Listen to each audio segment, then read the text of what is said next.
o início da nossa sessão. Essa, inclusive, é a primeira sessão de quase 70 que nós teremos ao total, só de trabalhos de pesquisa.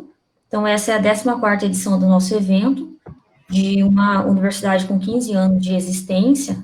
Então, a pesquisa, ela vem forte e presente desde o primeiro ano de existência da UFGD.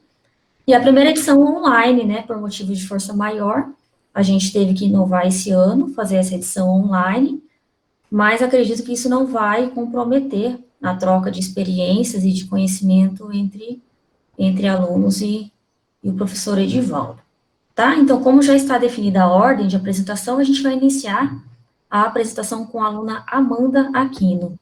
Bom, Ó, tá entrou. aparecendo já? Tá aparecendo e boa apresentação, tá? Agora são 9h32, só a previsão de término, 9h42, tá? Tá bem. Bom dia a todos e a todas. Meu nome é Amanda Aquino Braga, eu sou aluna do 7º semestre do curso de História da Universidade Federal da Grande Dourados.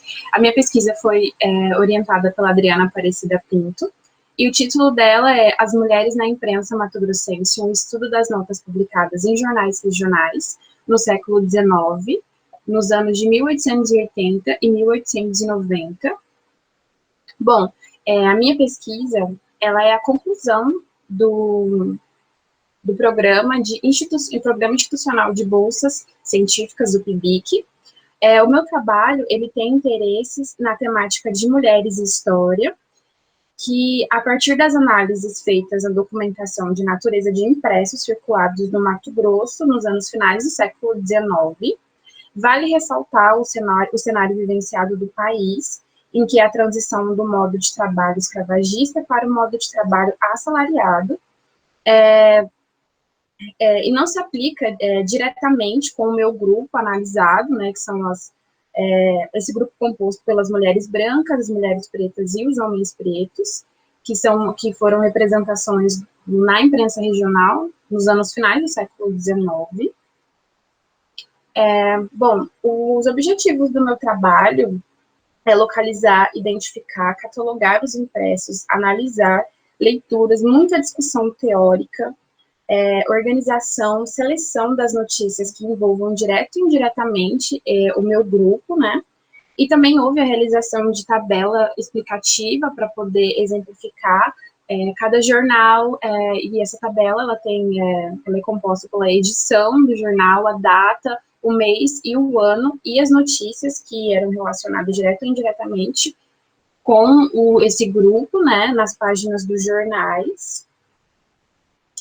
Bom, os meus materiais e métodos, como eu já havia dito, foi feito o mapeamento dos impressos dos 3 jornais, o jornal Oásis, jornal Iniciador, e o jornal Corumbaense, todas as localidades de Corumbá e Cuiabá. Bom, o levantamento, ele contou com acesso à Biblioteca Nacional, com o setor da hemeroteca, e todos os jornais que foram analisados foram digitalizados, e também teve jornais disponibilizados pela minha orientadora. Infelizmente, eu não tive acesso a nenhum acervo físico, então todos os meus jornais são digitais e digitalizados, e acervos como da Biblioteca Nacional, né, virtual.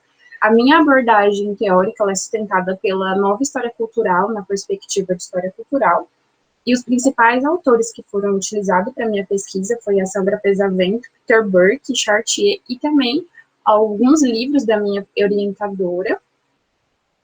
Bom, o primeiro jornal é o jornal Oásis, esse aqui é um print da Hemeroteca Nacional. Infelizmente, eu não encontrei a primeira produção dele. Eu analisei dos anos correspondentes, né, 5 exemplares, e, bom, nesse jornal, as notícias, elas vinham a partir do contexto vivenciado do sistema escravocrata. Nessa primeira notícia que aparece, o Brasil livre de escravos, fala-se sobre a troca de telegramas, né, que deduz a aprovação da extinção do trabalho servil, e também, em outra seção, tem falando sobre esse convite para festejar a extinção da escravidão, né? Todos os jornais têm 4 páginas, mas eu trouxe 2 de cada para poder exemplificar para vocês, né? E ele é dividido em algumas secções, e se tem muito pouco sobre as mulheres e os homens pretos por conta, né, de serem só 5 jornais analisados. Esse outro jornal é o Jornal Iniciador. Esse eu já encontrei a sua primeira publicação, que foi no dia 18 de janeiro de 1877. As notícias, elas eram diversas, tanto de cunho político quanto educacional e tudo mais. Eu analisei 27 impressos. Essa edição que está na tela para vocês verem, ela é a edição 100, do dia 12 de dezembro de 1880. E nessa edição que eu trouxe, ela fala sobre os exames de prevenção e também a tentativa de assassinato de um homem contra uma mulher. Nesses jornais, Iniciador em específico, é possível perceber a pressão que as mulheres sofriam, né? E como que elas eram influenciadas e até a questão do estilo de vida que elas poderiam ir, né, e levar e tudo mais. Bom, o outro jornal, eu também não encontrei a primeira edição, né? E é o jornal Corumbaense. Eu analisei 40 periódicos dele, então, consequentemente, foi a maior aparição desse grupo, do meu grupo analisado. Esse jornal, especificamente, tem uma influência francesa muito, muito grande mesmo, tanto que tem uma parte, uma seção desse jornal específica para as correspondências europeias. E esse aqui, que está aparecendo para vocês, é a edição de 93. E ele é do dia 11 de 6 de 1881. E como eu havia dito da influência francesa, esse jornal em específico, ele traz sobre o jornal Paris, que ele publicou Conselhos de Ordem para as Mulheres. Vale ressaltar que as mulheres, né, as pessoas, né, desse contexto, elas realmente eram influenciadas sobre tudo isso. As mulheres, quando elas liam esses jornais, né, os conselhos e as ordens, elas seguiam real, assim, né? Então, e uma outra coisa, esses jornais demoravam muito para chegar nas mãos das pessoas, então não era coisas instantâneas, demorava meses, muitos e muitos dias. Então, as notícias nunca eram atualizadas, assim, em tempo real. E eu trouxe o exemplo da página 2 para poder mostrar que nem todos os jornais estavam completamente definidos, tinha alguns que estavam rasgados em algumas partes, com um borrãozinho preto, como está esse daí. Mas eu analisei mais ou menos uns 200 jornais para mais, né? E eu tive que fazer toda a análise de cada um deles, cada seção, para poder encontrar tudo que fosse diretamente e indiretamente ligado ao meu grupo, que são as mulheres brancas e pretas e os homens pretos. Bom, os resultados da minha pesquisa, como eu já havia dito, ela foi desenvolvida com o apoio do PIBIC, né, e resultante do mapeamento e seleção em ensaios de análise dos periódicos do século XIX, que circulavam no Mato Grosso, entre os anos de 1880 e 1890, a catalogação dos impressos, leituras essenciais, como eu já havia dito, esses quadros explicativos que ajudam a uma organização melhor, seleção das passagens de cada seção, de cada página, tudo que era encontrado dos modos e registro desse grupo, e a minha abordagem, como eu já havia dito, era centrada pela nova história cultural. E, claro, né, a possibilidade de ampliar todos os meus conhecimentos e tudo aquilo que eu sabia ou não sabia sobre a imprensa periódica. Eu vou complementar somente as minhas considerações finais. Bom, a imprensa, ela tem sido cada vez mais utilizada como fonte documental, e com isso vem toda a questão da precariedade dos acervos físicos, e o abandono de tais, e infelizmente, felizmente, todos os meus jornais estavam digitalizados, mesmo que nem todos estavam com uma fácil análise, mas ainda assim estavam todos digitalizados, consegui, assim, ter vários acessos, né, e, bom, vale ressaltar também que nos jornais é possível você perceber muito posicionamento político, as representações de poder desses grupos, dessas famílias muito influentes mesmo. Tem um jornal também que fala sobre uma brasileira, uma mulher do Mato Grosso, que fez uma faculdade fora, e ela saiu no jornal Paris, e ela voltou e foi representada no jornal Corumbaense sobre essa formação dela, por conta que ela é filha de uma pessoa, de uma das famílias mais tradicionais e influentes do Mato Grosso. Bom, os meus agradecimentos, primeiramente, vai para minha orientadora, por toda a disponibilização dela, toda a paciência, porque não foi fácil, né? E eu também queria agradecer muito a CNPq e a FGD pela concessão da bolsa, agradecer a todos vocês que estão me ouvindo, né? E também a mim mesma. Bom, é isso, gente.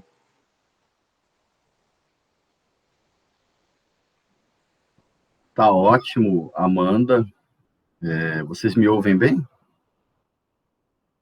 Claramente, professor. Amanda, primeiro, parabéns pelo trabalho, bom dia, né? Parabéns pelo trabalho aí apresentado.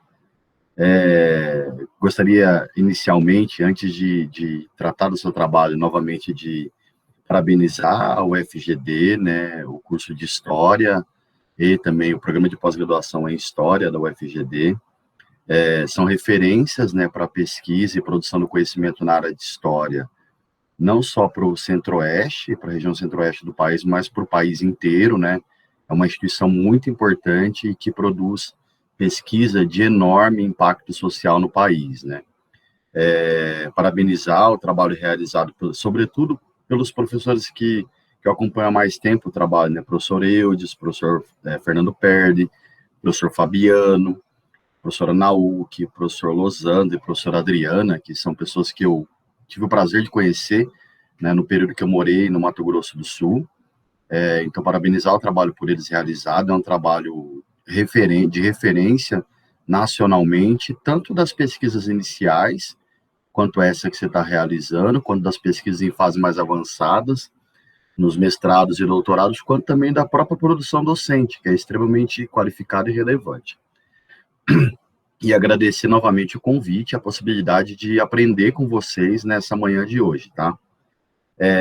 Com relação ao seu trabalho, Amanda, parabenizar a apresentação, acho que você foi muito clara, muito concisa, muito organizada na apresentação, né? Usou o tempo que você tinha disponível, é extremamente difícil a gente preparar uma fala para 10 minutos, né?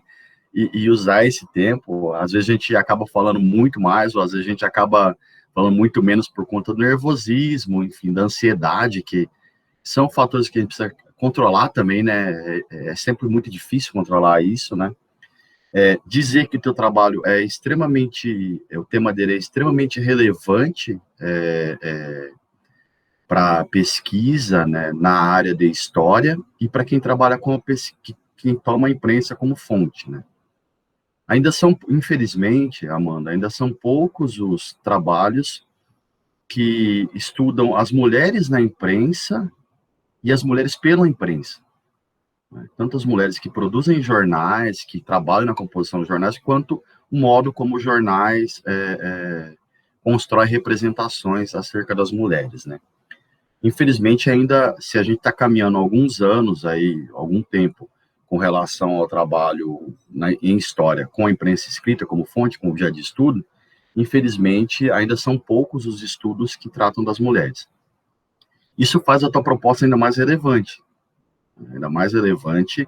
e quem sabe aí, daqui a alguns anos, a gente pode ver você continuando esses estudos e tendo produzido mais e mais acerca dessa temática, desse objeto, utilizando essa fonte. Ficou claro que você fez um trabalho de pesquisa com fonte, o que é central na iniciação científica, né, na área de história, escolheu 3 jornais, né, e teve o cuidado de ler os 3 jornais, porque um risco, gostaria de fazer 2 observações, e depois 2 pequenas perguntas, né, de curiosidades mesmo, um risco do pesquisador, né, sobretudo o pesquisador mais jovem, né, que foi criado, foi forjado utilizando a internet, ele olhar um tema no jornal, procurar um tema no jornal e olhar só aquele tema.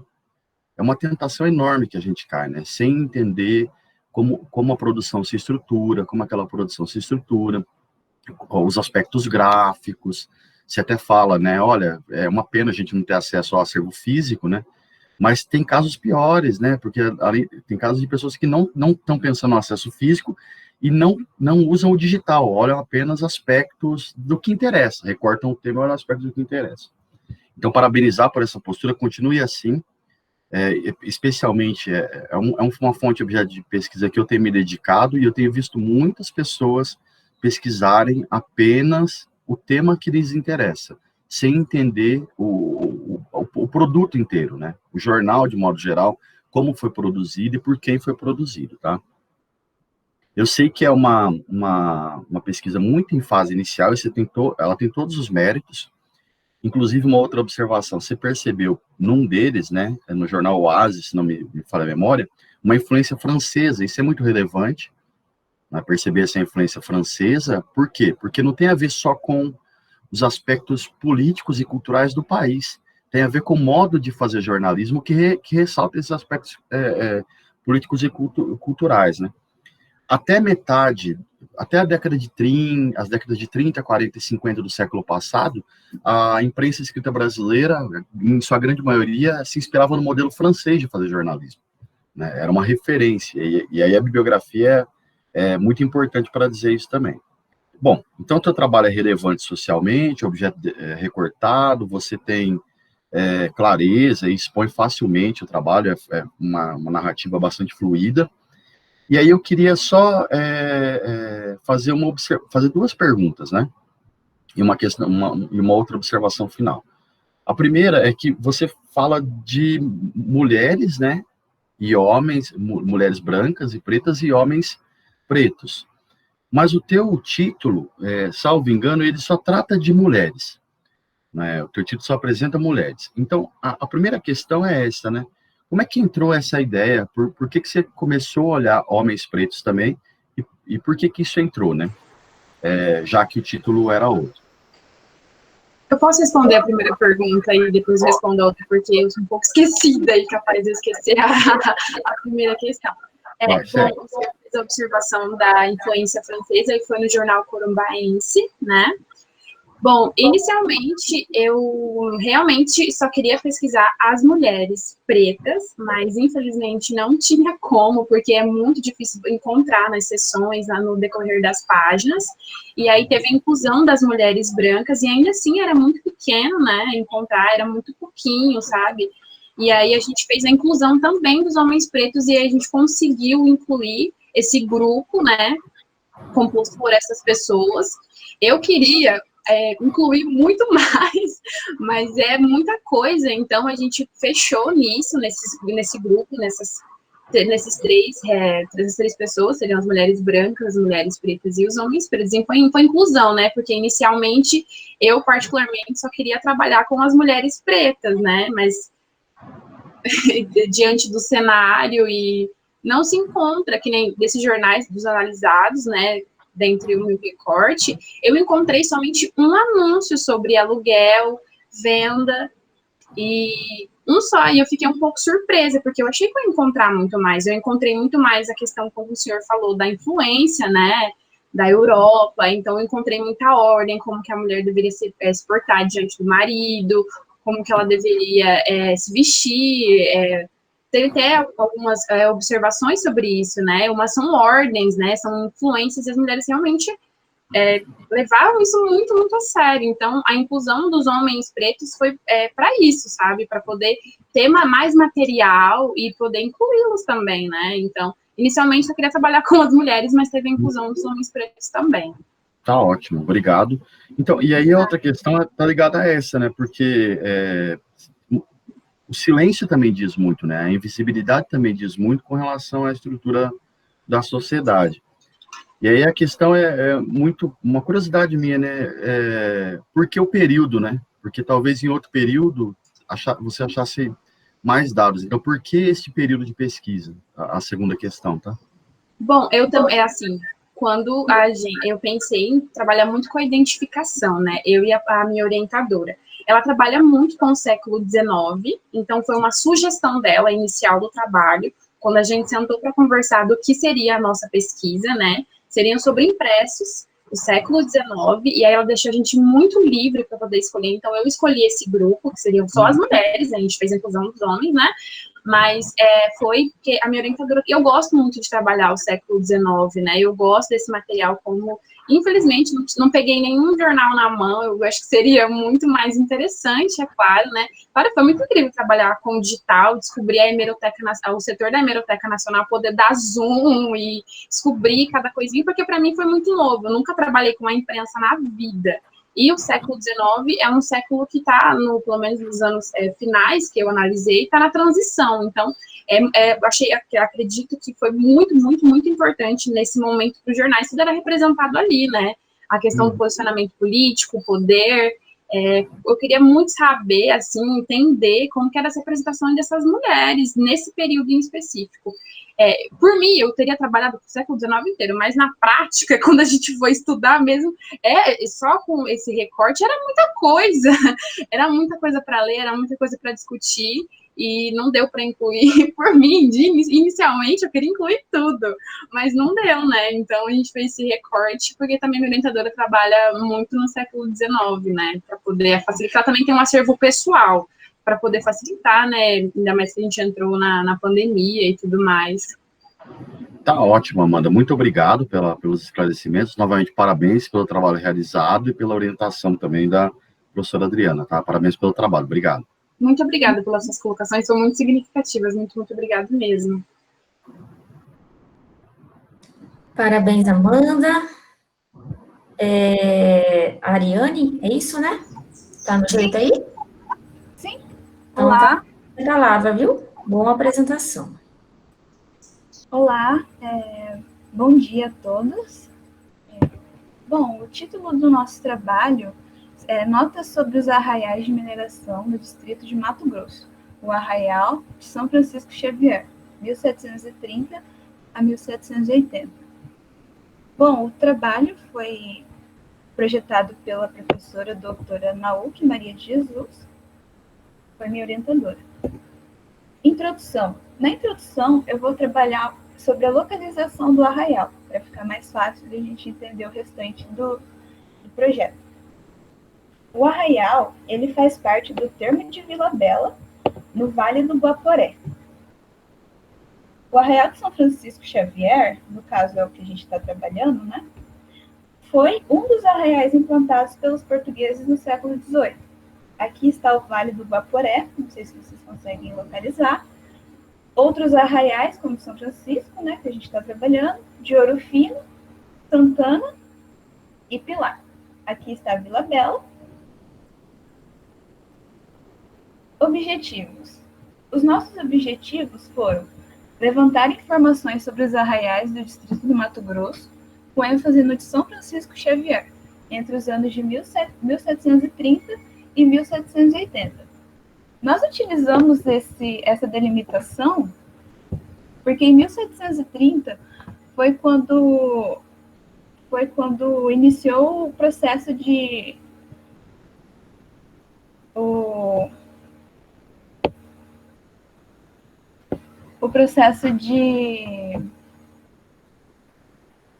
expansão, né? O início da descoberta do arraial foi quando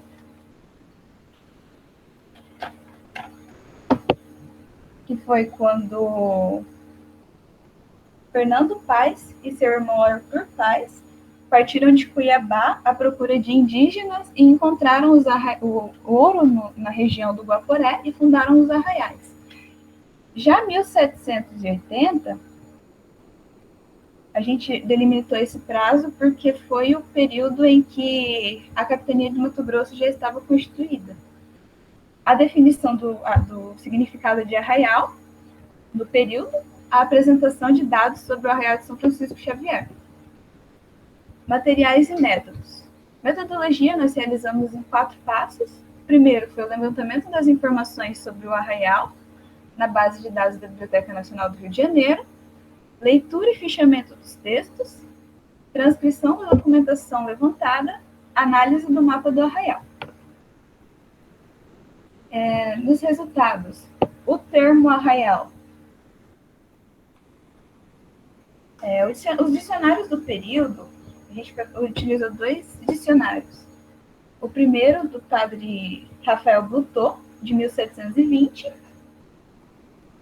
O segundo Luiz Maria da Silva Pinto, em 1832.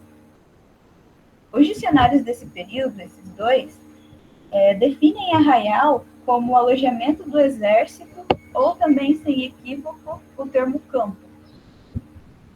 A Constituição do Arraial de São Francisco Xavier.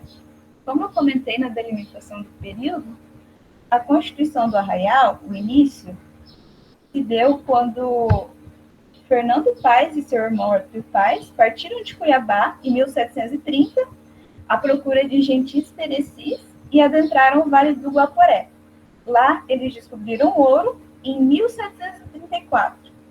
Um ano após, em 1735, iniciaram o processo de povoação de São Francisco Xavier. A importância do arraial. Com a descoberta do ouro no arraial, o arraial foi se tornando populoso. Em 1738, já possuía a maior parte da população das minas do distrito de Mato Grosso. Além do crescimento econômico e populacional, a igreja do arraial, a igreja de São Francisco Xavier, tornou-se responsável pelas outras capelas das minas de Mato Grosso. O arraial ele se tornou tão importante nesse período que as ações da administração portuguesa e eclesiástica eram executadas a partir do arraial. Sobre a mineração. Sobre a mineração, nós analisamos a carta de Francisco Aranha de Godoy, que era o governador da capitania e general da capitania de Mato Grosso. Quer dizer, a carta de Francisco Aranha de Godoy ao governador da capitania, que seria o Luiz de Albuquerque de Melo Pereira e Cáceres, que fala sobre a importância do ouro naquele período, que mostra, né, que houveram trabalhos ali, e também o Auto da Devassa de 1779, que conseguimos as informações também havia mineração de diamante. Ainda sobre a mineração, pensando na dissertação de Lucas Troncoso, ele expõe os artefatos resgatados do arraial de São Francisco Xavier. Ele nos mostra, nesses artefatos, objetos de uso cotidiano de mineração, do processo de mineração, como foices, enxadas, outros objetos como batedores, né, chaves, e nos mostra que, além de mineração, a gente pode imaginar o ofício também de ferreiro no arraial, porque alguém construía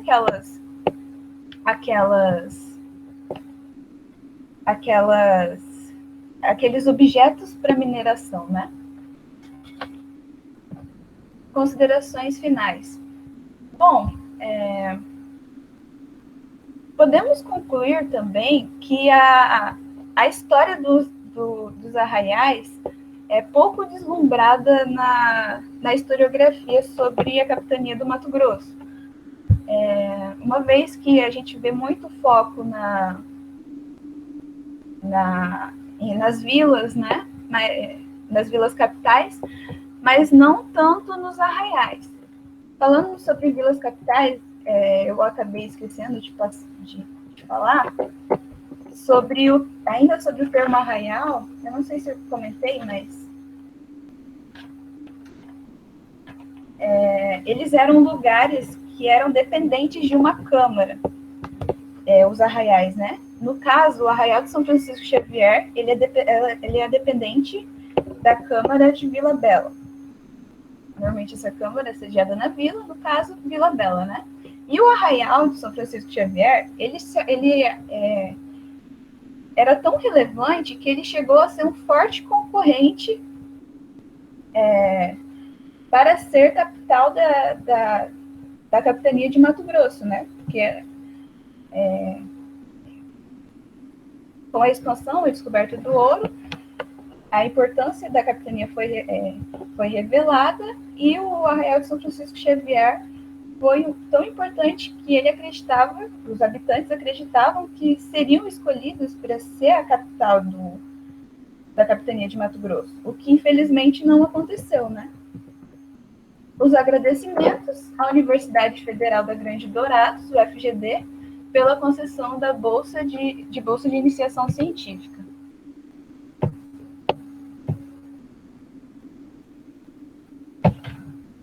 É isso.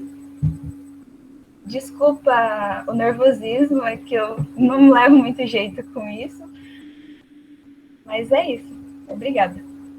Ariane, nós que agradecemos muito, não há necessidade de se desculpar, hipótese alguma, né? Nós ficamos ansiosos quando vamos falar e às vezes nervosos também. É um processo normal e natural e aos poucos, né? Só com o tempo a gente vai, às vezes, a gente vai perdendo essa ansiedade, mas até a gente que já fala há bastante tempo dá nervosismo sempre, tá? Então não precisa se desculpar, porque é um processo natural, normal, que a gente passa mesmo, tá? Parabéns pela apresentação e parabéns pelo trabalho realizado também, né? Estendo os parabéns também pela professora Nauc, pelo processo de orientação da sua pesquisa e pelo trabalho realizado. O trabalho, como você deixou claro para a gente, é muito relevante para a historiografia.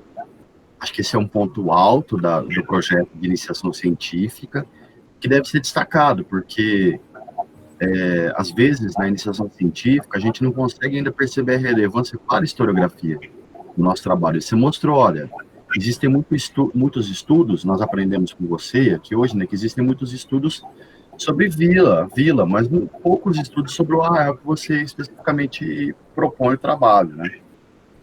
Além disso, um outro aspecto que eu acho que a gente tem que destacar, né, que você cita as fontes que são utilizadas aí, né, uma carta, né, do Francisco Aranha de Godoy, uma delas, né, e a outra, por exemplo, o Alto da Devassa, e você mostra como fazer essa articulação, ou pelo menos busca a articulação com uma dissertação.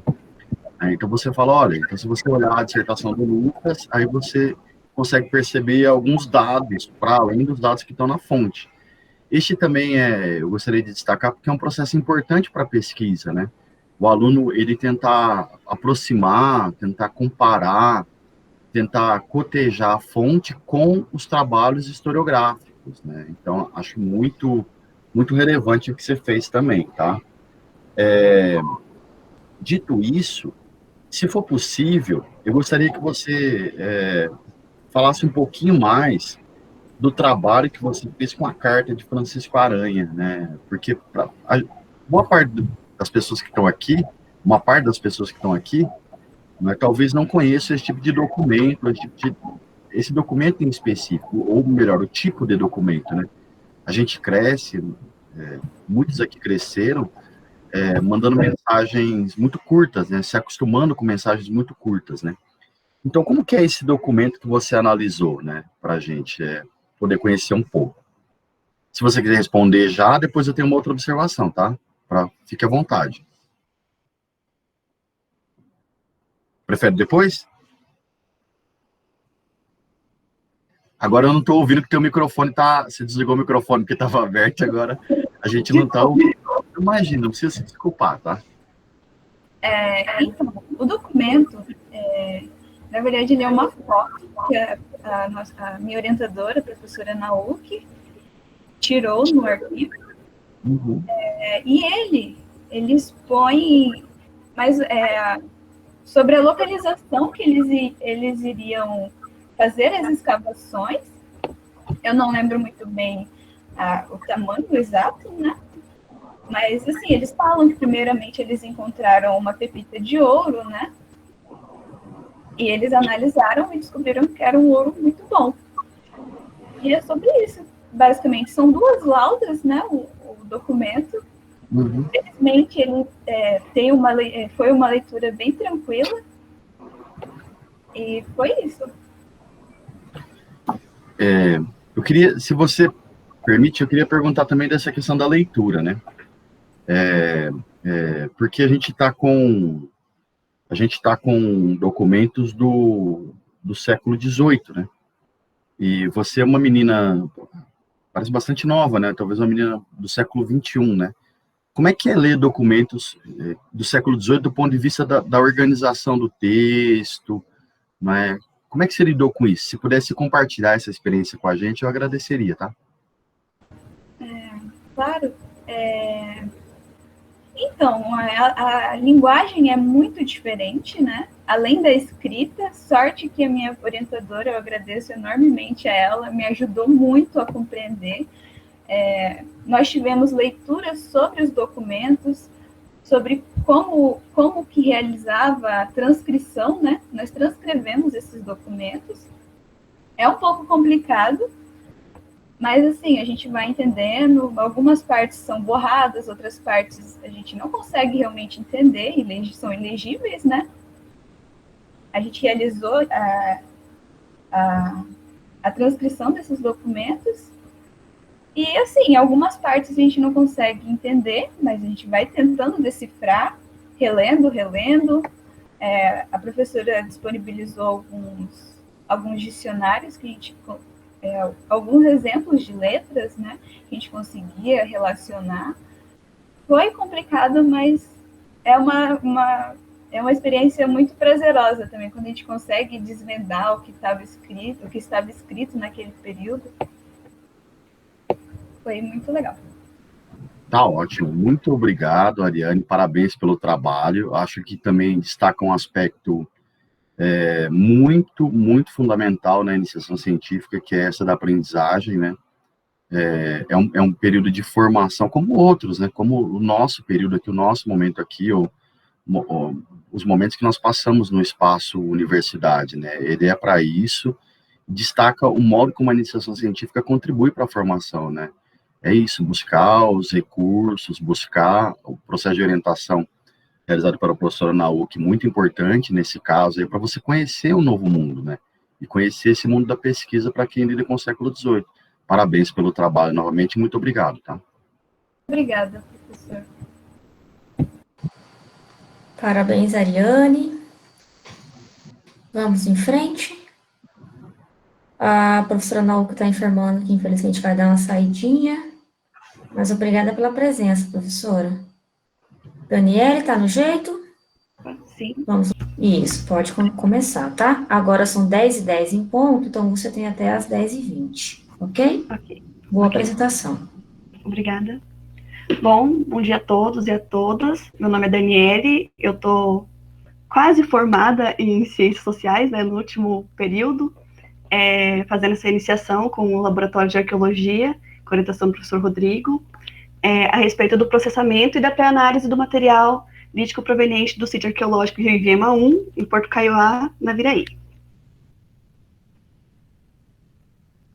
Falando um pouco sobre o sítio, ele é um sítio que se caracteriza por uma grande quantidade de cerâmica.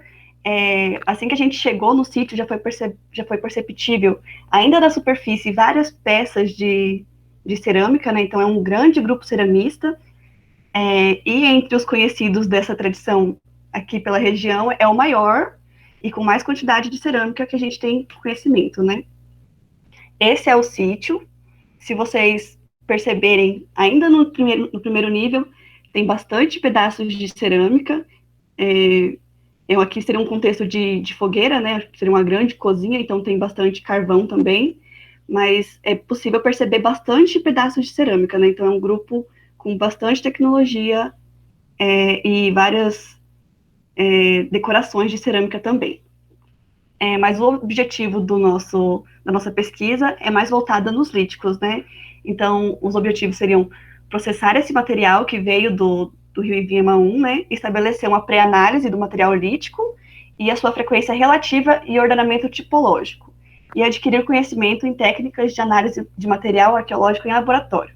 Infelizmente, os dois primeiros objetivos não puderam ser completamente concluídos devido à pandemia, que me afastou do laboratório, né, não poderia estar lá analisando, processando os materiais, mas ainda bem que o terceiro objetivo foi um pouco mais possível, porque eu já participava do laboratório antes da iniciação, então já tive um pouco mais de contato com essas análises do laboratório, né?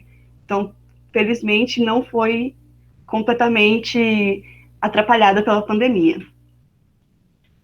A respeito dos materiais e métodos, as análises foram desenvolvidas conforme os procedimentos descritos em Branning e Seminov, a saber, a formação do livro-tombo com descrição das principais características tecnotipológicas e a observação a olho nu, e, quando necessário, em microscopia com aumento de até 40%, de 40 vezes, em busca de possíveis estigmas de uso.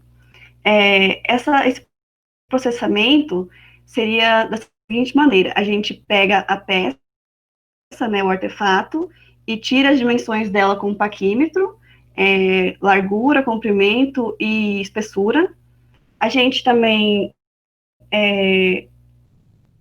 analisa qual que foi o material lítico utilizado para esses artefatos, né, se foi arenito, se foi quartzo, silexito, e, enfim. E, na maioria das vezes, é possível saber se tem estigmas de uso a olho nu, mas quando não é possível, a gente faz a utilização do microscópio para saber se tem algum estigma de uso mais superficial que não deu para ver a olho nu. A definição de artefatos tipo, de acordo com a sua utilidade: pontas de flecha, machados, lâminas, raspadores, identificação da tecnologia lítica empregada, percussão direta dura, percussão direta macia, lascamento por pressão, lascamento bipolar e polimento. Também é possível perceber essa tipologia ainda na pré-análise, né, no momento que a gente está processando. Na maior parte das vezes é possível saber qual era a utilização, se era uma ponta de flecha, se era um raspador, e também é possível saber qual que foi a tecnologia empregada para fazer esse material, né? Entre os artefatos que a gente recolheu de IVM1, o mais presente foram os raspadores, mas a gente também tem conhecimento de que eles são grandes produtores de pontas de flecha, dado que os moradores atuais da região possuíam várias peças de pontas de flecha também. Só que a gente não pôde analisar esses materiais completamente, porque eles foram retirados do contexto, né? Não estavam lá no momento da escavação, não poderíamos dizer qual era a quadrícula, qual que era o nível, enfim, então nós não podemos, mas também não deixa de nos indicar. Essa é uma foto do momento da pré-análise, tirando as dimensões da peça, né, com o paquímetro, e eu não sei se vai ser possível ver, mas tem uma tabela em cima da mesa, que era onde a gente marca a numeração das peças, né, a gente faz a numeração, coloca o nome, de onde veio e o número, né, e as dimensões, o tipo, o material e para que era feito, né. Os resultados da pesquisa. A gente encontrou pontas de projétil tanto em ossos quanto em pedras, demonstrando investimento de caças variadas, né, como peixes, mamíferos de pequeno e grande porte, e também achamos a produção de tembetás, que são adornos labiais em forma de T, que são ostentados por uma determinada classe dentro do grupo, um marcador claro de estratigrafia social. Esses tembetás que a gente encontrou, na sua grande maioria, eles eram feitos por quartzo. A gente não encontrou feito em outro material, mas de acordo com as pesquisas feitas de grupos da região também, a gente pode dizer que também pode ter sido feito tembetás em madeira, em ossos, mas que esses não tenham resistido ao tempo, né? As lascas que demonstram uso direto como raspadores sem retoques foram os mais encontrados, né, nessa escavação. E as pontas de flecha eram moldadas por lascamento, percussão direta e por pressão macia, sem receber o tratamento de polimento. A gente encontrou, se não me engano, uma ou duas pontas de flecha nas quadrículas, e contando também com as que tinham desse grupo que mora lá na região, a gente pode perceber que não possui o tratamento por polimento. A gente consegue ver claramente os sinais de lascamento ainda. As considerações finais foram que a análise demonstrou um maior investimento em artefatos lascados, do tipo lascas per se, e que sem mais investimentos tecnológicos após o lascamento eram usadas diretamente como raspadores. Isso causou uma surpresa, porque esse tipo de tecnologia é mais recorrente em povos caçadores e coletores pré-ceramistas. Então, foi um choque, assim, pra gente, né? A tecnologia lítica presente nos sítios de tradição tupi-guarani possui muitas variações regionais, indo desde a produção de grandes machados, como no sul do Brasil, até o investimento em artefatos menores, especialmente como pontas de flecha.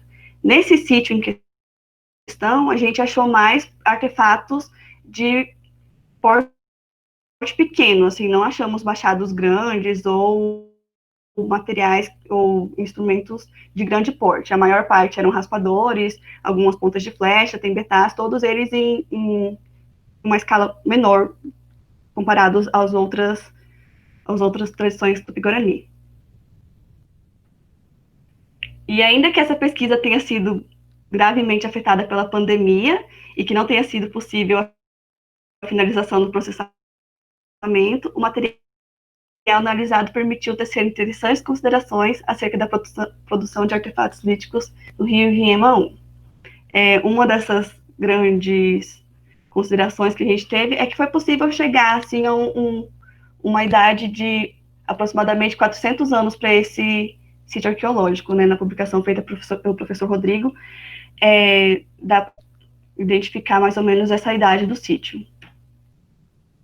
E eu agradeço ao Laboratório de Arqueologia e a UFGD pela oportunidade de realizar essa pesquisa, e a CNPq pela oferta de bolsa. E agradeço também a vocês que estão aqui me ouvindo, né? E é isso. Bom, nós que agradecemos, Daniele, né? Parabéns pelo trabalho apresentado. Parabéns também pelo trabalho de orientação e de pesquisa do professor Rodrigo. É um prazer conhecer o trabalho, né? Conhecer um pouco mais dos trabalhos desenvolvidos ou da pesquisa desenvolvida no Laboratório de Arqueologia, muito relevante socialmente, né? Acho que além do conteúdo, né, da importância do trabalho realizado, o teu trabalho faz a gente pensar do modo como a gente foi impactado agora, né, nesse ano de 2020, por conta da necessidade de isolamento social em função da pandemia de Covid-19. Algumas pesquisas, né, elas não, apesar de ter resultado relevante, como você apresenta, né, a pandemia, infelizmente, impactou nos trabalhos, né. Ainda assim, né, gostaria de destacar a importância do seu trabalho, inclusive pelo fato de vocês apontarem, né, uma descoberta que causa espanto, como você apresenta para a gente, né, quando você olhou o uso de uma dada tecnologia e percebeu que ela estava descolada daquele período e daquele povo, né? Você percebeu, olha, não era comum, não era habitual esse tipo de uso, né? Eu gostaria que, se você pudesse, né, se você falasse um pouquinho dessa percepção que você teve, né? Como é que foi, então, lidar com essa descoberta, né? Você tem uma tecnologia que não era habitualmente usada por aquele povo e logo na iniciação científica você percebeu, olha, isso aqui é de um outro momento, de um outro espaço para outro uso. Como é que foi para a Daniele, pesquisadora, lidar com essa sensação? Então, é que essa tecnologia empregada de lascar sem polimento e tudo mais, eram mais presentes em grupos pré-ceramistas, mas também a gente pode pontuar duas possibilidades que possam ter levado a gente achar esses materiais desse jeito. Um é que eles podem ter tido contato, né, tipo, o primeiro, foi mais ou menos na época do primeiro contato, e eles terem trocado esses instrumentos pelos de metal, né? Então, eles pararam de produzir, de investir nessa tecnologia lítica. Não pararam, mas diminuíram a produção, né? E a outra pode ser que os materiais tenham sido destruídos, porque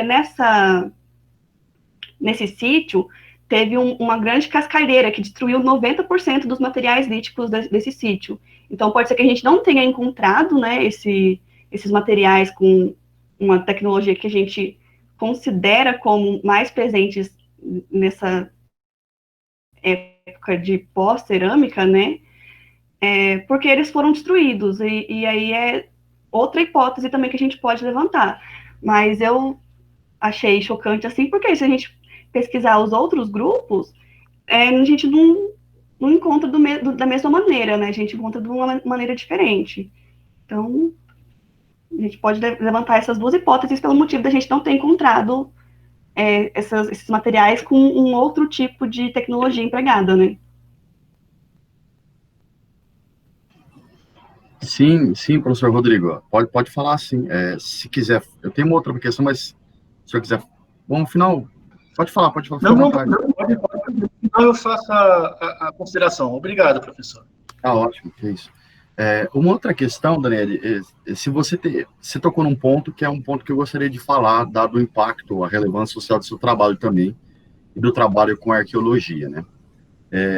E aí, quem vai falar aqui é alguém que não tem conhecimento, né, na área, assim, em pesquisa e arqueologia, mas eu convivi durante algum tempo com o professor Gilson Martins, né, que atuou durante 30, 40 anos, atua ainda, né, aí no estado de Mato Grosso do Sul.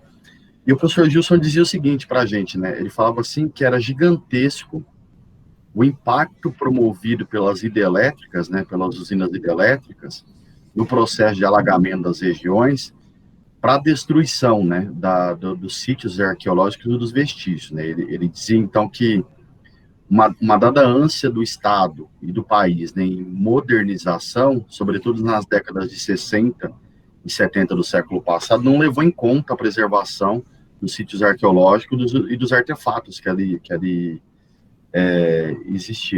existem, né? E aí, você toca num ponto que pode ser, você chama atenção para essa questão, olha, existe uma hipótese de destruição, né?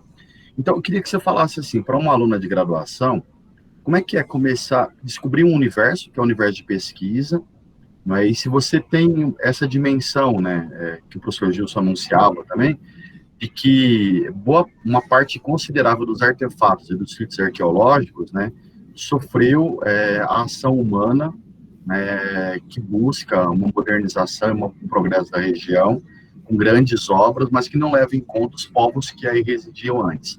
Você tem essa noção? Você entrou em contato com isso? Você reflete sobre isso? Eu queria que você falasse para a gente um pouco sobre isso. Não só sobre a pesquisa, mas sobre a importância social desse tipo de trabalho, tá? Sim, eu também acho que uma grande perda, né, essa banalização, assim, dos povos antigos, né, porque se a gente não levar em conta como que foi o passado, o nosso futuro também não faz tanto sentido assim. Então, eu acho que foi muito, muito triste, assim, né, esse sítio ter um sítio tão grande, com tanta variedade de cerâmicas e de líticos, ter sido destruído pela essa cascalheira que estava lá, né, que eles utilizavam para fazer asfaltos e tudo mais, né. Então, eu acho que é assim, muito triste. E apesar de ser uma região de preservação ambiental, também teve bastante destruição pelos humanos, né? Pelos moradores e tudo mais. Ainda que eles tenham passado por algumas aulas de preservação ao patrimônio, ainda foi bastante grande a perda que teve, né? Então, se não tivesse tido essa cascalheira, algo mais, assim, talvez a gente pudesse ter uma pesquisa mais concisa, assim, né, tipo, sobre os artefatos líticos, né, se eles não tivessem sido destruídos, né. Então, eu acho que foi, sim, uma grande perda essa interferência dessa cascalheira, mas o que a gente conseguiu recolher também foi muito importante, a gente também conseguiu ter uma base de qual eram as tecnologias líticas empregadas lá, né, com esse grupo. Então, ainda podemos ficar felizes ainda com o resultado dessa pesquisa, então... Sim, com certeza, Daniela, e além disso, né, ensina sobre o presente, né?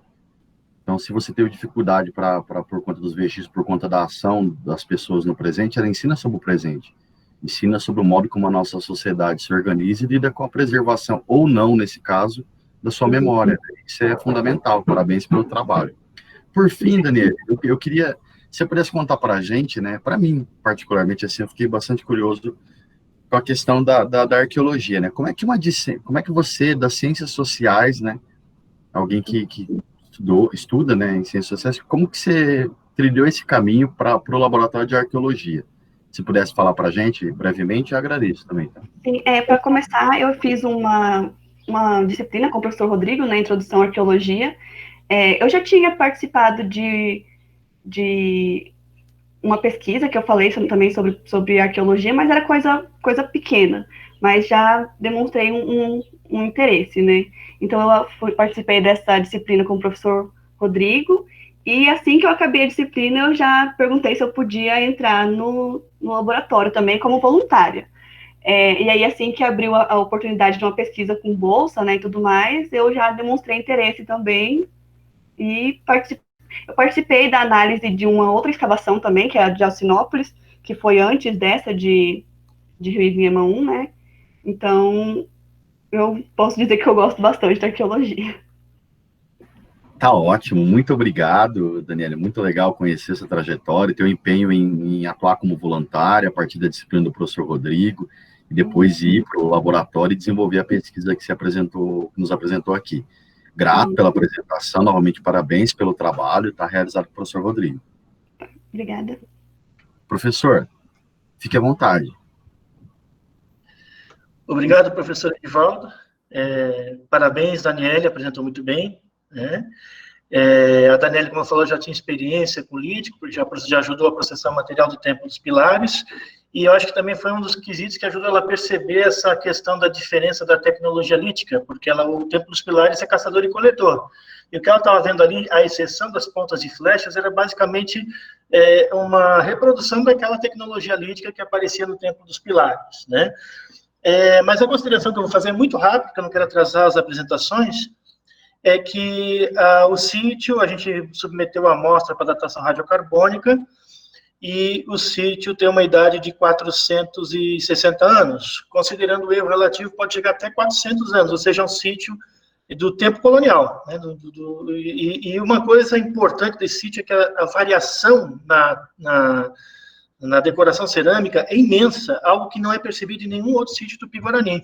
Aparecem cerâmicas muito pequenas, com uma espessura muito fina, decoradas com pedriscos, o que não existe, até hoje a gente não conhece isso em outros sítios Tupi-Guarani, também com decoração em alto relevo, então é como se fosse assim um centro de inovação. Tem a tradicional, tanto que a gente identifica como Tupi-Guarani com base nas cerâmicas tradicionais, corrugadas e pintadas típicas da tradição, mas há muita inovação no sítio. O que a gente pode atribuir a essa inovação? Estou aproveitando isso, porque como é uma sala predominantemente de historiadores, eu também fiz história na graduação e acho que pode ser um dado interessante, é que há muito tempo atrás o Noelli, ele chegou com a proposta de que alguns grupos tupi do litoral poderiam ter migrado para o interior, fugindo desse contato no litoral, né, e trouxeram alguma influência sobre a cerâmica aqui. A gente percebeu que há realmente uma inovação cerâmica, que há influências, há certos modos de fazer que são do tupi do litoral, e a data foi algo que ajuda a comprovar essa hipótese. Então, até agora era especulação, porque há muito pouco estudo sobre sítios Tupi-Guarani, especialmente em Mato Grosso do Sul. Os poucos que tem, basicamente, foram conduzidos pela Emília, junto com o Gilson, né? Então, falta dados, né? A gente sabe que Mato Grosso do Sul é um estado que tem muito pouco arqueólogo, né? Falta pesquisa, falta dados, não por falta de empenho dos que existem aqui, né? Mas por falta de recursos humanos mesmo, né? Então, isso é muito importante. A gente percebe, somando data mais tecnologia cerâmica, que muito possivelmente a hipótese do Noel estava certa, grupos tupi do litoral, sofrendo pressão, migraram para o interior e influenciaram, eles foram assimilados, mas trouxeram também tecnologias aos grupos do interior. Pensando nos momentos históricos, a gente sabe que lá na Amazônia, há 2.500, 3.000 anos atrás, os tupis foram para o litoral e os guarani para o interior. Então, o que acontece? Na época da colonização, há novamente um novo reencontro dessas duas tradições por conta dessas pressões sofridas no litoral. A gente que diz que essa pressão não poderia existir porque a Serra do Mar é uma barreira natural, né? Entretanto, eu estou entre os que contestam essa versão, porque Cabeça de Vaca é um exemplo, desceu na Ilha de Santa Catarina e foi caminhando até Assunção no Paraguai, sem grandes problemas, contando com a ajuda dos grupos Guarani. Então, esse fluxo é possível. E a partir do litoral de São Paulo até ali na fronteira com o Paraná, vencendo a serra, você consegue acessar recursos hídricos navegáveis que facilitariam ainda mais esse deslocamento. Então, eu acho que o que o sítio traz de contribuição em nível de história é isso. mostrar que o que as pessoas não pensavam antes, que há um novo fluxo de pessoas do litoral para o interior, influenciando o modo de fazer, o modo de ser e a produção tecnológica de cerâmica aqui nessa região do Rio Paraná. Obrigado pela fala, né? Desejo a vocês uma boa continuidade nos trabalhos. Nós que agradecemos, professor Rodrigo. Parabéns pelo trabalho realizado, pelo trabalho de orientação aí da Discente Daniele, pelo todo o trabalho realizado frente ao Laboratório de Arqueologia, e agradecemos também a sua exposição aqui, explanação, apontando para a gente um caminho, né, para pensar as questões ligadas aos povos, aí indicados, a arqueologia e a história. Obrigado pela exposição novamente. Carolina. Bom, parabéns, Daniele, pela pesquisa, pela exposição, professor Rodrigo, pela orientação. Vamos em frente, gente. Agora é a Isabelle. Tudo certo, Isabelle? Olá, tudo certo? Bom, agora são 10h34, você tem até 10h44 para sua exposição, tá? Ok. Fica à vontade. Primeiramente, bom dia a todos. Eu sou Isabelle Cristina Nogoli Neves. Irei apresentar para vocês a pesquisa que eu realizei no edital do PIBIC de 2019 a 2020, sob a orientação da professora Adriana Aparecida Pinto. A minha pesquisa é intitulada Modos, Costumes e os Impressos Mato-Grossenses do século XIX, um estudo sobre o almanaque corubaense dos anos de 1898 a 1900. E, bom, se tratando de uma pesquisa histórica, a melhor forma de introduzi-la para vocês é sinalizando recortes históricos e geográficos da mesma. E, como é sinalizado já no título, eu trabalho com os anos finais do século XIX, né, os três últimos anos. E, para trabalhar com esse momento de transição, né, que é o final do século, eu abordo de forma geral essa conjuntura desse momento de transição. Então, abordando as questões que se deixam para trás do século XIX e com as expectativas que se tem de modernidade para o século XX, com o advento da República e consolidação da mesma. E o recorte geográfico é a cidade de Corumbá, localizada no atual estado de Mato Grosso do Sul, mas no momento da minha pesquisa ainda não era no Mato Grosso do Sul, e sim no estado de Mato Grosso, né, visto que ainda não existia Mato Grosso do Sul. E um dos pontos abordados na minha pesquisa vai ser justamente que no final do século XIX é um momento que começam a circular ideias que posteriormente vão findar na divisão do Estado, na segunda metade do século XX. Mas o foco da pesquisa não é exatamente esse, e sim a investigação da história dos costumes, valores e modos de conviver que circulavam entre a população mato-grossense, por meio dos impressos e especialmente na tipologia almanaque. Então, para realizar essa investigação, se propôs alguns objetivos, né, que foram atendidos durante a pesquisa, que foram, primeiramente, localizar, identificar e selecionar os exemplares da documentação de interesse para a pesquisa, realizar o mapeamento de número dos exemplares disponíveis para consulta, produzir análises que evidenciem os dados coletados no processo de exame e leitura da documentação impressa. Organizar a documentação conforme os critérios de seleção a serem apresentados sob a forma de planilhas do programa Excel, contando com descriptores que contemplem o acesso a um conjunto significativo de informações, visando pesquisas futuras.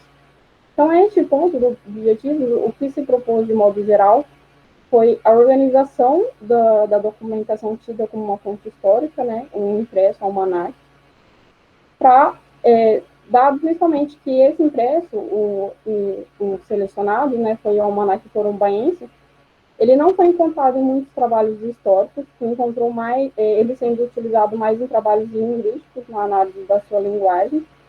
Então, se propôs a produzir um trabalho que pudesse ser utilizado posteriormente.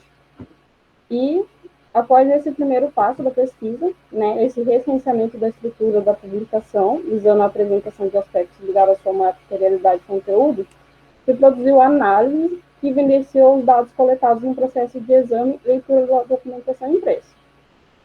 Ou seja, de modo geral, analisou as formas pelas quais o impresso almanaque tornou-se um produto cultural do seu tempo, promovendo orientações sobre os modos de vida cotidiana em Corumbá nos finais do século XIX.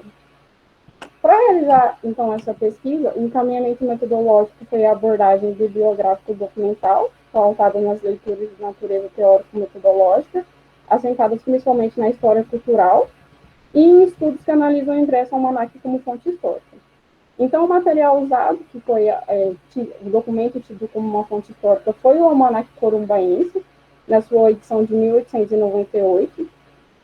Foi a única edição encontrada, ao menos nos arquivos virtuais que eu consultei.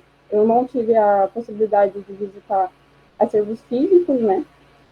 E os resultados produzidos, né, nessa pesquisa, além da já mencionada organização e apresentação detalhada do impresso para pesquisas futuras, né, com a apresentação de tabelas que organizavam os conteúdos, indicando as páginas em que se encontravam, e gráficos que sinalizavam a proporção de conteúdos que constavam nas fontes, né, como uma forma de, posso dizer, um manual, assim, para facilitar as pesquisas futuras. Eu produzi algumas análises também a partir desse meu primeiro contato com a fonte, e uma das principais que sustentou praticamente todas as análises, subanálises, né, posso dizer, foi a constatação da tentativa de representação da cidade de Corumbá pelos seus redatores, né, como uma cidade desenvolvida e moderna, que era mais apta a sediar a capital do estado de Mato Grosso do que Cuiabá, que era a capital, né. Então, utilizando os conceitos da história cultural, né, foi possível perceber essa luta de representações entre as duas cidades nesse momento, onde, a partir dessa luta de representação, foi possível aprender os aspectos arquitetônicos, comerciais, industriais, sociais e educacionais de Corumbá ao final do século XIX, mas nessa perspectiva de que essas representações que constavam ali no impresso eram permeadas por essa luta de representação. Então, se chamou a atenção também para os silenciamentos que houve nessa representação, né? Dado que se dava ênfase para aquilo que era considerado moderno, mas se silenciava aquilo que, no momento, impedia Corumbá de ser considerada realmente desenvolvida. E, por fim, as considerações finais, né? Além da organização da fonte, dessas análises primeiras, né? Então, se considerou que a pesquisa conseguiu delinear as intencionalidades dos redatores do impresso, o que também auxilia em pesquisas futuras, né, para os historiadores olharem perceberem essa intenção, qual que era a intenção do impresso, né, que ele queria produzir na população a que ele chegava. E isso foi algo que não foi possível abordar na pesquisa, né, devido ao tempo disponível para a realização da mesma.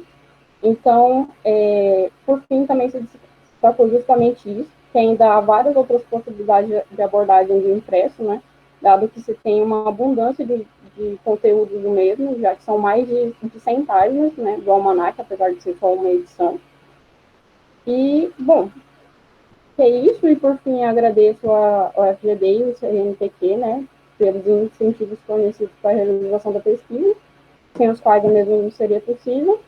E também agradeço a organização do ENEP 2020 pelo aceite do resumo e oportunidade de apresentação do trabalho.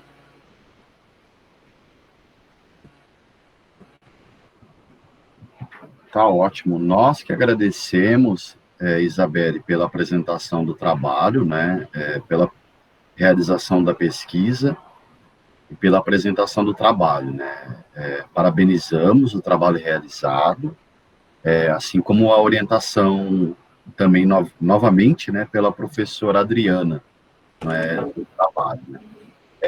Acho o trabalho muito relevante, o trabalho que você fez com a fonte, a busca da fonte, né, o desejo de tomar essa fonte, que é um almanaque, né, como um objeto para estudar Corumbá e os valores, os modos de vida, e como você menciona na apresentação, as representações, né, acho extremamente importante perceber, como você percebeu, né, esse embate, tentando colocar Corumbá como um espaço moderno, né, um espaço, como consta no slide, né, um espaço que pretende ser capital, o que pretendia ser capital no século XIX.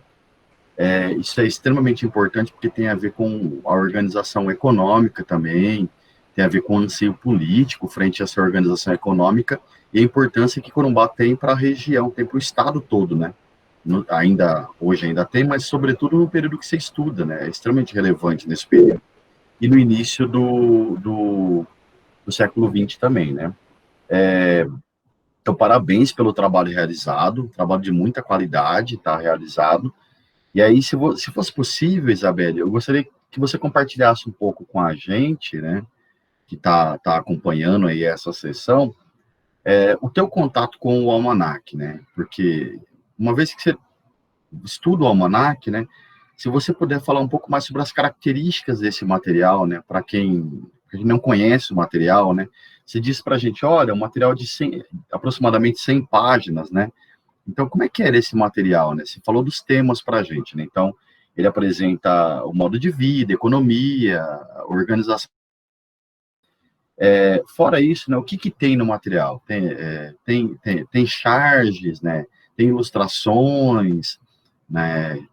A partir do material, dá para entender quem produziu o material, bem marcado quem produziu o material, né? Quais foram os agentes que criaram o almanac. Então, Isabelle, se for possível, eu gostaria que você falasse um pouquinho mais das características desse material que você encontrou como pesquisadora, tá? Ok. Então, o almanac, ele começa justamente com uma apresentação, marcando, né, apresentando quem organizou mesmo. E o organizador é Ricardo Delia, ele é um médico italiano, que ele se instalou na cidade de Corumbá. E os redatores que ele apresenta como redatores do impresso é Pedro Jucá e Álvaro Bomicar, que eram atores políticos assim do cenário, né? Então ele é um médico italiano que vem, instala uma farmácia na cidade de Corumbá e cria redes de sociabilidades políticas, né? Com políticos. E aí, a partir disso, você já começa a ver as intenções, né? E o almanac, ele apresenta vários conteúdos mesmo, desde poemas, poemas tanto em português quanto em italiano, apresenta charadas, anúncios publicitários, e daí essa é uma das questões que eu foquei, porque mais de 50% dos anúncios é justamente da farmácia, né? Do Ricardo Delia. E o que eu achei interessante é que esses anúncios, ele apresentavam receitas, as receitas dos fármacos, né? Orientando para quem era indicado, quais as doses para criança ou para adulto. E em um desses anúncios, ele sinaliza que foi instalado um consultório médico, a farmácia, né? E aí, nisso, ele descreve como a população tinha que fazer para conseguir marcar uma consulta, né, que tinha que escrever uma carta contendo determinadas informações do paciente, indica o valor da consulta, que a partir daí você já constata por que nos anúncios se passava vamos dizer, essa receita dos fármacos, né, indicando que a população tinha o costume de se automedicar. E a partir do preço da consulta, você percebe que não era muito acessível a todos, né? E aí tem anedotas, tem muito material informativo também sobre Corumbá, textos que vão descrevendo mesmo a estrutura industrial da cidade, falando, aqui tem tantos casas comerciais, sabe? Falando, tem indústria de gelo, sempre tentando criar essa imagem de uma cidade moderna e modernizada, sabe? E ressaltando as questões do porto, como se dava a relação da população com o porto. É muito diverso mesmo a quantidade de conteúdo, tem bastante coisa. Por isso que justamente a primeira parte da pesquisa, mais da metade, é todo esse detalhamento da fonte.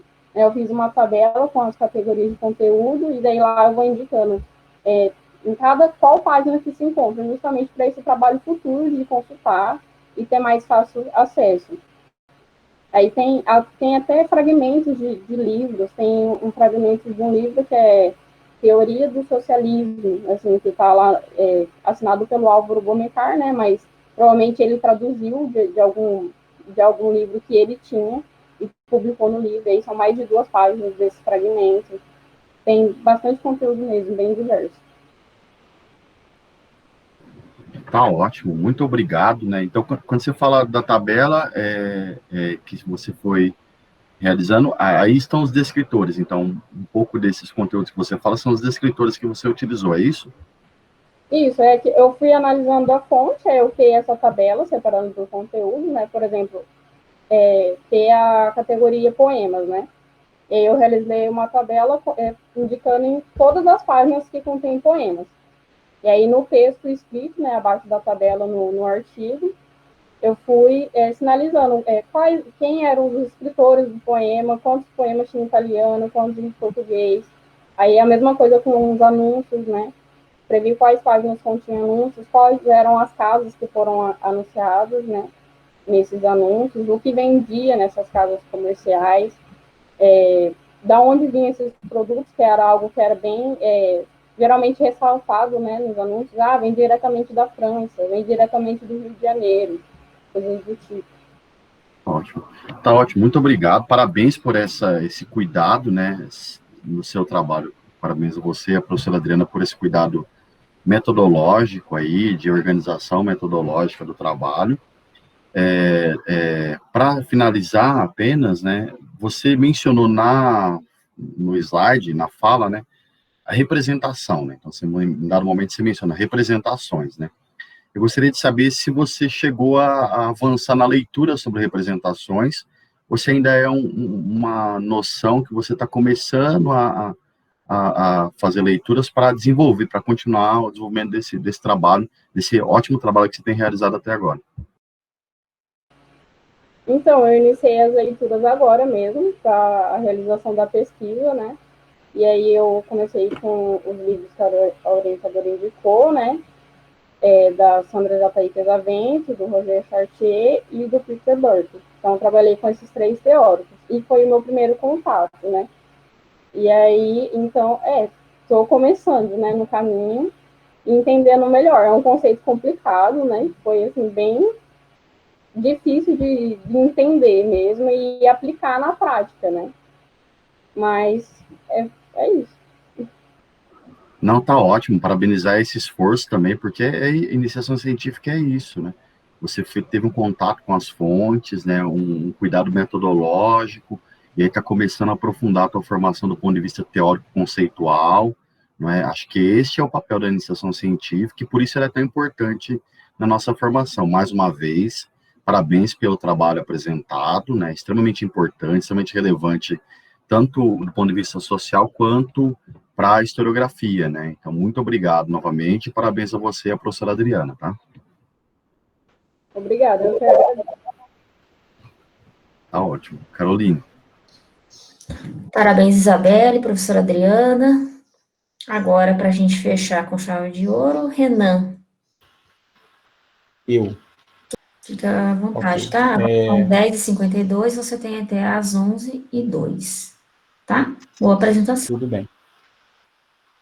Então, bom dia a todos, né, os que eu não tinha cumprimentado anteriormente. Meu nome é Renan, eu vou apresentar o resultado da minha pesquisa de IC, que o título é Banidos no Oeste da Colônia, o degredo e os degredados no Mato Grosso Colonial, de 1790 a 1810. É um PIVIC, né, então eu fiz como voluntário com a professora Nauk como orientadora. Então, a primeira coisa para se entender, né, o que era o degredo. O degredo era uma pena aplicada por Portugal, né, tanto pela justiça secular ou eclesiástica, então a Inquisição, os tribunais civis, condenavam as pessoas ao degredo, que é uma pena que se baseava no aproveitamento do condenado. Então, o que diferenciava o degredo das demais penas era justamente não transformar a mão de obra ociosa, no caso, né, ao invés de deixá-la nas prisões. E esses condenados a degredo eram postos à disposição dos objetivos da coroa, fossem eles quais fossem no momento, né? Então, essa pena é basicamente isso, né? Se baseava no aproveitamento e condenava as pessoas para outros locais, né? Diferentes do local onde ela estava. Então, desde a Alta Idade Média em Portugal, a pena de degredo vai se constituindo conforme vai degredando os prisioneiros para as fronteiras do reino. Então, o que viria a se chamar Espanha, né, que na época não era, as fronteiras desses lugares com Portugal vão sendo criados territórios neutros ali, chamados de coutos e omísios nessas fronteiras, que eram lugares onde os criminosos podiam ou fugir por conta própria ou ir, né, após serem condenados. E essa pena, então, vai se constituir dessa forma, baseada no aproveitamento dos condenados, de acordo com as intenções da coroa, e banindo as pessoas para locais diferentes, principalmente as fronteiras.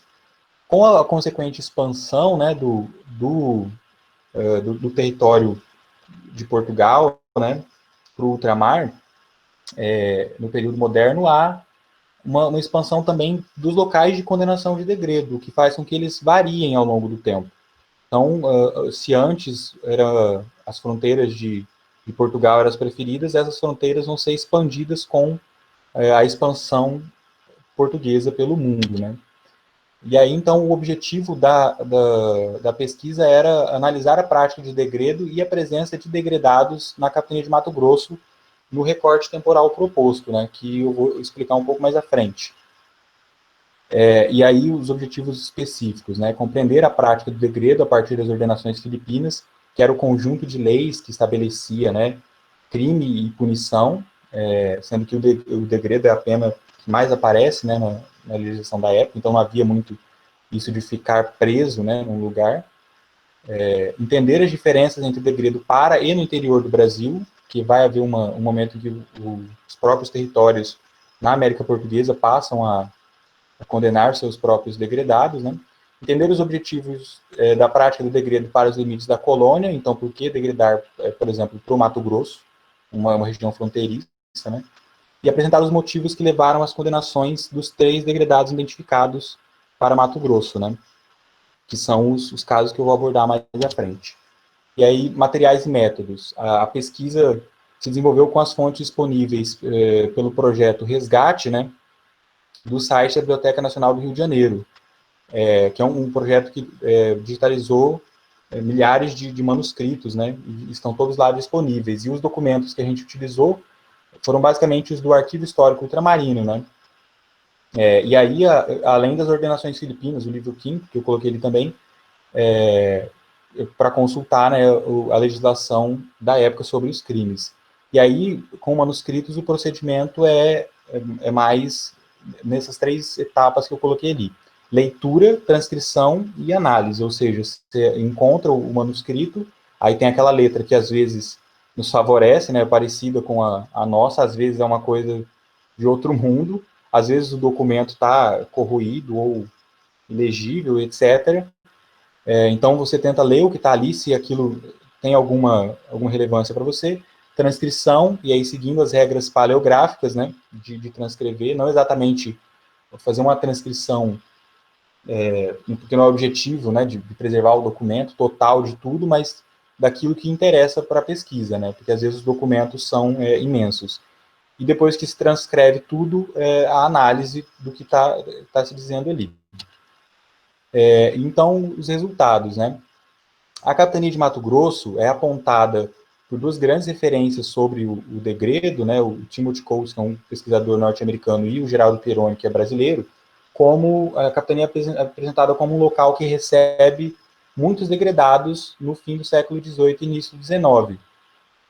Ou seja, isso é um apontamento bibliográfico. Porém, nas fontes, a gente não consegue ainda, né, pelo menos durante essa pesquisa, localizar essa grande quantidade, né? Então, na fonte consultada, né, do projeto Resgate, que diz respeito ao Arquivo Histórico Ultramarino, as fontes de lá, nós localizamos 3 condenados na capitania, né? Condenados na e para a capitania. E os 3 são o cadete Francisco das Chagas Paz Barreto, que veio da capitania de Pernambuco, portanto, de outro local da América Portuguesa, né? Do vigário José Ribeiro de Almeida, que veio da Catedral do Pará, então o caso de um membro da igreja condenado, né, e da Catarina Maria Forte. E aí os 3 casos, que era de Cuiabá, o último caso da Catarina Maria Forte era uma cidadã da vila de Cuiabá condenada para a África, né. Os 3 casos têm especificidades, né, da condenação de degredo.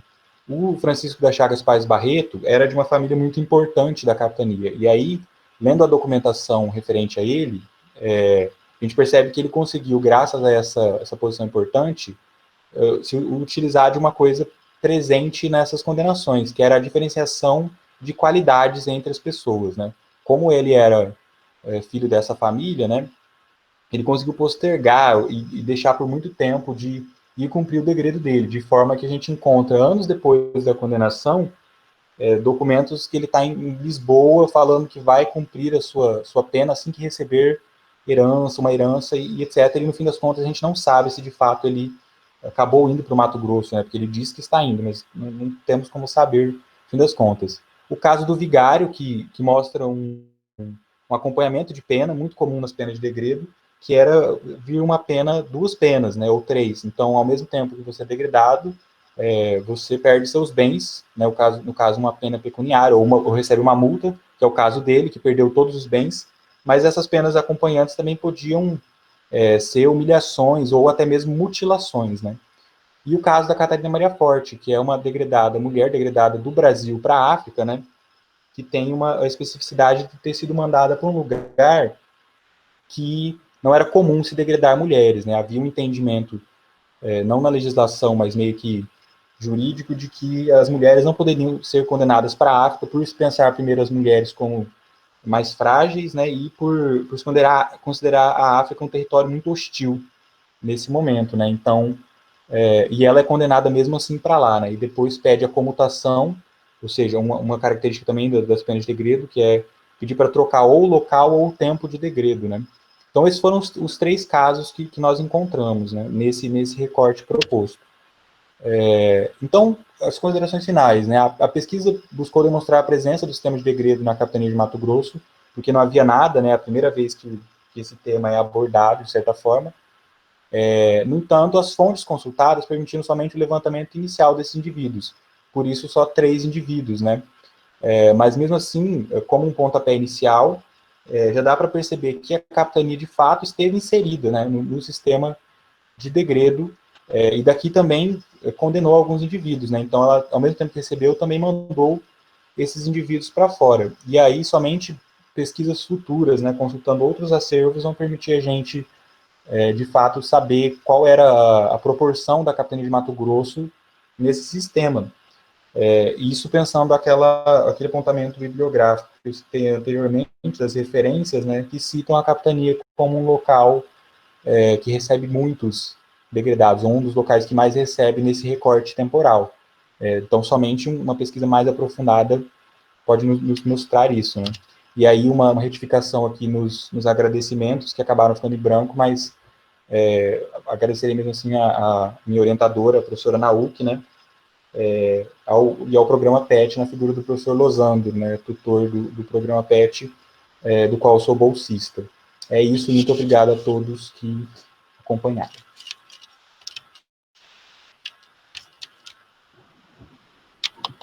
Renan, muito obrigado pela apresentação, tá? Nós agradecemos a apresentação realizada e a possibilidade de compartilhar com a gente o trabalho, né? Parabéns pelo trabalho por você realizado e orientado pela professora Nauk. Trabalho muito claro, né, com relação à metodologia proposta, muito delineado sobre como é o trato com as fontes, né, escolhidas, né, consulta as fontes e o trato com as fontes também, trabalho muito cuidado nesse sentido, o que é muito importante num trabalho de iniciação científica. É importante em todas as fases, né, e é fundamental a gente, desde a iniciação científica, realizar isso. Então, vocês estão de parabéns pelo trabalho realizado, a preocupação em entrar em contato com a bibliografia, né, pensar a partir da bibliografia algumas hipóteses para o trabalho, né, elencar aí os objetivos do estudo que vocês propuseram.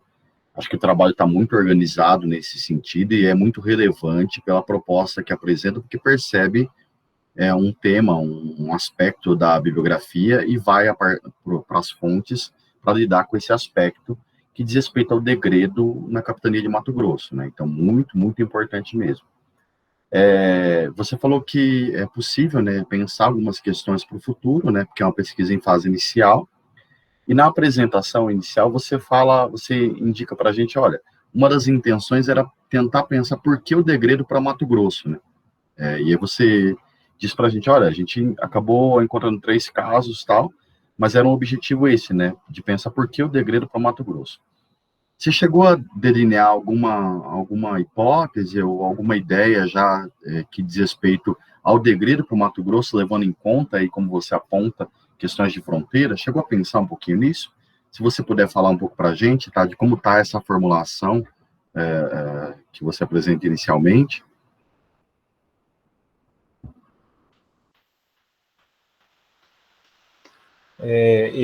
Essa foi uma questão, né, no sentido de por que se degradar para cá, né? Gente, perdão A partir interromper, da tá cortando o senhor também? bibliografia, Desculpa, uma Renan, faça das a hipóteses, gentileza de cortar talvez a gente não chegou a essa a câmera, a resposta, gente né, de ter um objetivo pode muito começar de novo, bem Renan? Não deu delineado, para ouvir. assim. Mas Só fala. Ah, agora estabilizou. Por favor, reinicie ok. sua fala, por gentileza. Essa foi uma das preocupações desde o início, né, de tentar entender o porquê desses degradados para cá, ou da possibilidade de haver mais degradados para cá, embora a gente não tenha conseguido estabelecer uma resposta final, ou achar, assim, uma grande, por exemplo, uma determinação que mandasse os degradados para cá, ou coisa nesse sentido, até por conta da limitação da iniciação, uma coisa que já aparece é talvez por causa da tensão da região fronteiriça, né, sendo um local de disputa com os domínios espanhóis, né, e aí levando em conta que os locais de degredo dependiam do projeto da coroa, então se fosse defender o território na fronteira, este local estaria inserido no mapa de locais de degredo. Essa é uma das hipóteses que já apareceu, de talvez, porque o período em que a bibliografia aponta esse aumento é também o período em que outras referências, né, e aí eu cito um autor que foi essencial nesse sentido, o Bruno Turlux, apontam como um momento de tensão na fronteira, tensão crescente entre os domínios espanhóis, que coincide com o apontamento bibliográfico de aumento do número de degradados. Então, talvez encontrando mais fontes com os degradados, a gente consiga confirmar isso, né? Mas, por enquanto, são esses 2 elementos, né? Tá ótimo, Renan. Muito obrigado, né, pela resposta, né? Acho que é esse o exercício extremamente importante, né? Você pensa a bibliografia para discutir essa ideia de sistema de degredo no Brasil, acho que isso é importante, e tentar mostrar por que o degredo para Mato Grosso, para a capitania de Mato Grosso, né? Eu acho que este é o papel de uma pesquisa, né? E é o modo como deve se organizar uma pesquisa, tentar delinear hipóteses, levantar fontes, confrontar com a bibliografia. Então, de parabéns, né? De parabéns pelo trabalho e a professora Nauk pela condução da pesquisa, né? Muito obrigado pela apresentação, fiquei muito curioso por alguns casos, né? Especificamente curioso pelo padre, né? O caso do padre, conhecer um pouco mais esse caso. Se você puder falar um pouquinho mais para a gente do caso dele, para a gente encerrar, eu agradeço também, tá?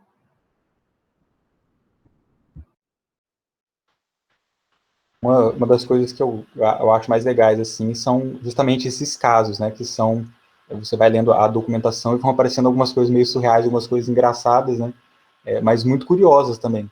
E o caso do vigário é muito interessante porque ele é condenado, ele é vigário da Catedral do Grão-Pará, né, então ele tinha, de certa forma, uma posição importante na capitania em que ele estava, né, e ele, na documentação, desobedece uma determinação da junta de coroa, uma ordenação, uma ordem que foi o rei, basicamente, que deu para ele, né? Uma ordem muito, muito de cima. E ele desobedece essa ordem. E isso é o motivo do degredo. Nas reivindicações que ele faz de perdão e de ter os bens restituídos, ele diz que, na verdade, foi vítima de um complô de outros dois membros da igreja, né, da mesma catedral, que, por inveja, teriam, da popularidade da posição dele, teriam tramado no caso, essa acusação. E ele cita esse motivo, né, de eles terem inveja do poder ou da posição que ele tinha, armaram um complô, o que fez ele acabando preso na capitania do Pará, degradado para o Mato Grosso, e ainda tendo todos os bens confiscados, né? Então é muito interessante, de fato, o caso dele. Tá ótimo, Renan. Muito obrigado, né? Novamente, parabéns pelo trabalho, parabéns pela orientação realizada pela professora Nauk, e agradeço a possibilidade de compartilhar com a gente o conhecimento aí produzido, tá? Carolina? O prazer foi nosso, professor. Muito obrigada por o senhor ter disponibilizado o tempo, e principalmente o seu conhecimento. As suas falas foram muito significativas, não só para os da área, até para mim, achei bastante interessante as suas colocações e a exposição dos alunos, e creio que foi de grande valia para a gente, né, pessoal. Então, a gente, enquanto instituição, a gente agradece a sua participação, professor. O senhor teria mais alguma consideração? Sim, eu só tenho mais uma última consideração, tá? Para poder encerrar. Então, Caroline, eu agradeço o convite, né, realizado, né, o modo como toda a atividade foi conduzida, né, desde o contato inicial, né, pela divisão aí de iniciação científica, sempre muito, atividade muito organizada, né, com tempo para a gente se posicionar, tempo para a gente se organizar, sempre um diálogo muito, muito organizado, e vocês estão de parabéns pelo trabalho organizado e pela prontidão em atender essas atividades, tá? Acho também extremamente relevante a proposta de fazer, apesar da dificuldade que a gente tem neste momento, né? A possibilidade de fazer, mesmo via internet, né? Se por um lado cria dificuldade para a gente, né? Que é lidar com a internet, por outro aproxima também, né? Então, pessoas de diferentes regiões do Brasil podem conhecer trabalhos de alunos e pesquisas de orientadores de outras regiões do Brasil. Aqui hoje foi possível conhecer o trabalho dos alunos, né, da Isabelle, do Renan, especificamente, né, da Amanda, da Ariane e da Daniele, e os trabalhos de orientação da professora Adriana, né, da professora Nauk e do professor Rodrigo. Acho que a UFGD está de parabéns pela atividade organizada, e os professores orientadores, os alunos pesquisadores estão de parabéns muito pelo trabalho muito importante que aqui apresentaram, né? Isso demonstra o papel social que a instituição ocupa, que ela tem ocupado, né, há décadas já, para a produção do conhecimento na área de história e em outras áreas, como nos mostrou aqui hoje, o diálogo entre ciências sociais e arqueologia, né?